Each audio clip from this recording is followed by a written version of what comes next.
Hey there, folks. Plus come by 51mm. I'm trying to get my camera set up. There we go. Doing the old-fashioned way of setting it on the, leaning it up against something like I used to my old iPod when I first started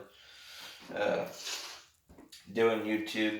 I just finished up cleaning my M1A, well, my M14A4. There I am. It's an M1A, that's not wrong to call it that, but my own internal designation. To summarize, I went through that in the last video, summarize the massive name this thing would have, M14A4. So, figured I'd do a quick video because I ain't done a video in a while.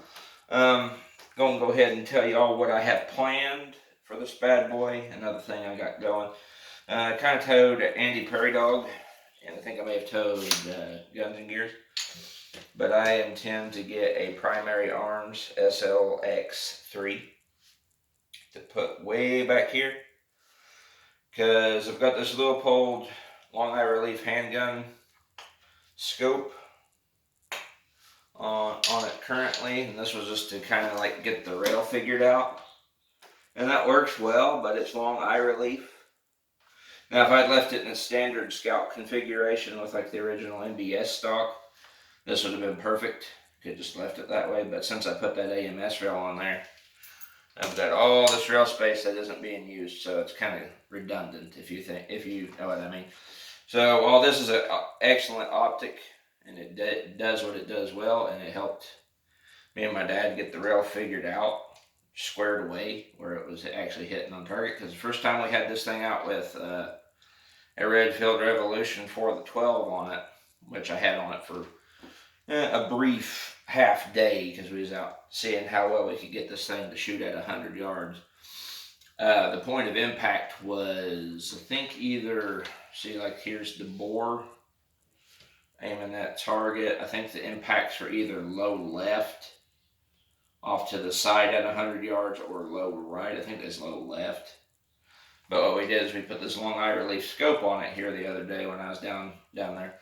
And we moved the rail over, because there's a little bracket in there in the dovetail where the stripper clip guide is. I'll bring it up and let y'all see. Yeah, a little silver spot there. And what we did is we loosened the screws up here. They're still kind of loose. They got blue Loctite on them, so they're loose, but they're not going to come free, because we blue Loctited all the screws on this. But the bracket and everything's held onto the barrel really good up here still. But we would loosen this one, and we would move it, like physically grab it and move it which way we needed to at 100 yards, and then tighten this rear one down. And then eventually I was hitting the X-ring at 25 yards every shot with the optic on it. So the rail, from what we could see at 25 yards, because we was running out of daylight and that was my last day down there, the rail is zeroed for right now until we can get it out to 100 yards and make sure, because you know, you think if it's hitting center X at 25, it should be doing it at 50 and 100, but we will figure that out in further testing. We will use this optic, but when we get this optic confirmed that the rail is indeed zeroed all the way out to 100, like shooting straight, I will put a Primary Arms SLX3 on it. And that's kind of like a mini ACOG, because I did some measuring, and I was going to get an actual ACOG. I still might, I don't know. Depends, but an actual ACOG sits, the height over bore for an actual ACOG is like 1.535. So it's coming, the base is down here, but the optic itself is kind of like in line about right where this one is. Now on this, with this stock configuration, this rail is really low, lower than the one that's on my M1A loaded, because this one sits basically flush with the iron sights, because it comes to this dovetail back here. The Fulton Armory scope mount that's on my M1A loaded kind of sits up a little bit higher, so I had to get a cheek rest for it, a cheek riser. But this one sits in line, like lower, and you can see the irons through the channel. which you can't really do on my loaded because it sits up so high. But with this stock does not have that contour where it sits lower than the receiver like it does on the standard M14 stocks. So when I'm resting my cheek on the buttstock, I can see the crosshairs perfectly through that long eye relief scope. I mean, yeah, it's still kind of like my face is still kind of up, but I can get my face right down into the stock. Whereas I couldn't do that without a cheek riser on my other M1A. So what I'm hoping is, this is a long eye relief scope. It's not going to be on there permanently, but my hope is when I get the SLX3 and move it further back, I'll have to, like, my head will be even less raised up than what it is right now. Like, I could be like this, because the optic could be further back and I wouldn't have to crank my head, if that makes sense. But we're going to be doing a lot of testing and watching and seeing before that points. That way we make damn sure that this rail is centered. Because we were able to get it hitting the X-ring at 25 yards before we even started moving any of the windage or elevation adjustments on the scope itself, which was really beneficial. Because the rail took all the windage out of the equation, and then we just used the internal adjustments on the scope itself to kind of like fine tune. I'm just hoping that holds out to 50 and 100, and I mean, it probably will. I'm sure it will. So, but I do have it even marked here on this buffer tube in the stock, about right there for the best. Oh, let me go back. Yeah, for the best cheek weld with the optic. All right. Yeah, that right there is the best. Because you gotta remember, this is an AR-15 buffer tube. This is Bravo Company buffer tube, mil spec, with a Daniel Defense buttstock tornado gray on it. And this thing, I can get this stock on this hellaciously out there. Probably more than what I need to, because this, you're putting AR-15 stuff on an M1A, so which is handy, but all the stuff that works for an AR-15, you don't necessarily need like the full length of pull. Like this right here is perfect. Like this is like M4 length, I'd say, would be fine, but on an AR. But for the M14, since this extension is out here to allow that buffer tube to go on, you can back that buffer tube, like the stock out on that buffer tube, like really far, so your length of pull is like really far out with this rifle. Which, I mean, I don't mind, but marking your stuff where it's comfortable for you and doesn't go overboard. But it's like the whole like options thing. Like I have the option to bring this all the way out if I need to, but you can also bring it all the way in like that and make this thing even more compact up close. So it's all good all around. But yes, that is what I've got planned going forward. And I don't think I mentioned it in any video, because when I did it, I kind of just like did it and didn't think about it.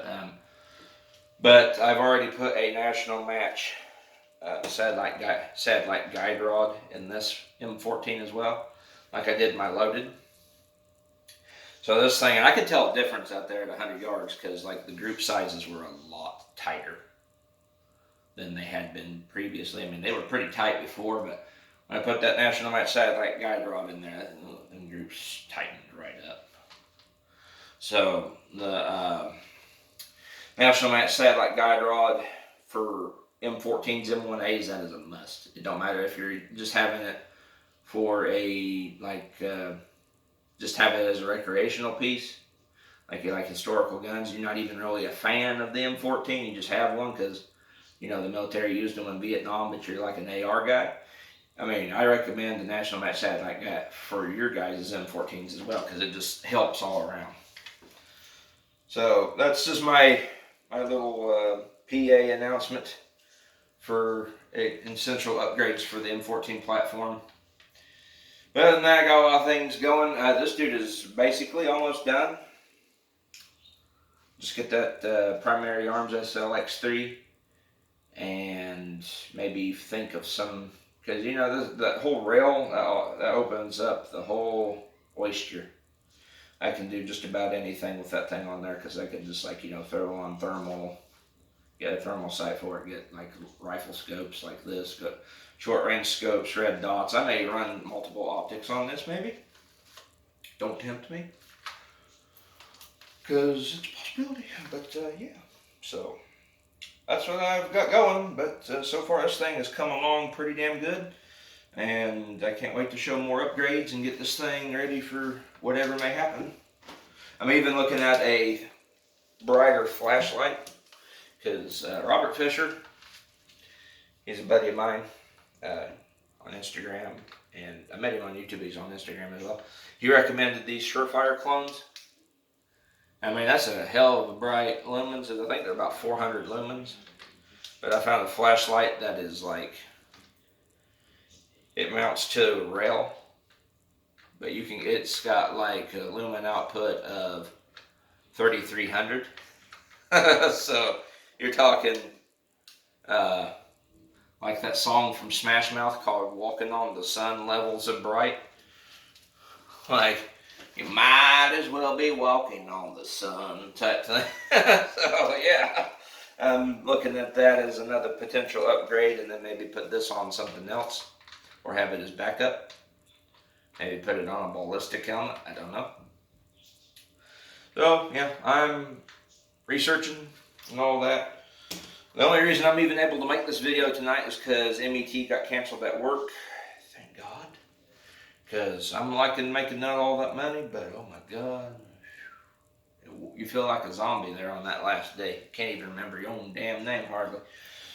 So, but yeah, Matt got canceled this week, so I was able to do some stuff with the family and goof off and have fun.